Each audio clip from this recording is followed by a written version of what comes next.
Hello mga kabalat! Kumusta po ang lahat? So, I would like to share to you mga kabalat na since dito po sa amin ay dito po kami nakatira sa tabing dagat at marami rin naman pong mga shells or sigay na makukuha at mga bato na maliliit ay why not na mapagkakitaan natin ito. Shoutout nga po pala sa aking boss na si Ma'am Kena. Salamat po sa inyong mga binigay na mga kagamitan para maumpisahan ko ang small business na aking naiisip. Alam niyo, sa totoo lang mga kabalat, mahilig din talaga ako sa crafting.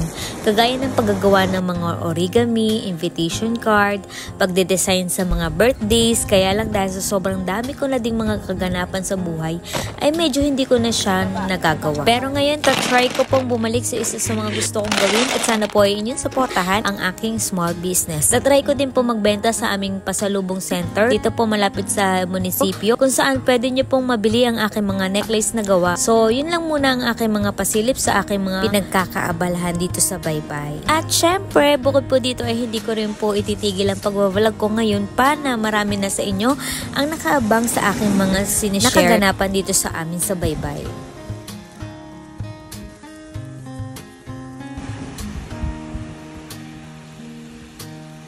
Simple lang naman po ang buhay dito sa amin. Basta madiskarte ka, hindi ka maarte, ay hindi ka magugutom. And that is for today's Chika. Maraming salamat po sa inyong pag-share, paglalike ng aking mga videos. Salamat po sa inyong walang sawang suporta. Pakisuportahan din po natin ang vlog ng aking kapatid, Jenny Libaw. Maraming salamat!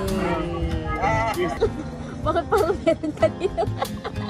Ano yan? Meron kong gatas sa ano mo? Ano buti yun? Ano, ayos lang. Ganda. Yan, ganda oh. Ay, ganda.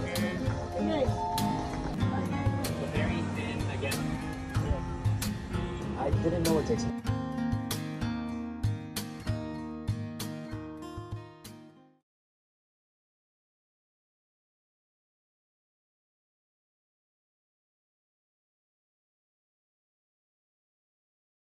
And lagi po nating tatandaan, simplihan lang po natin ang ating buhay para mas maging masaya at mas payapa. See you on my next vlog. Bye!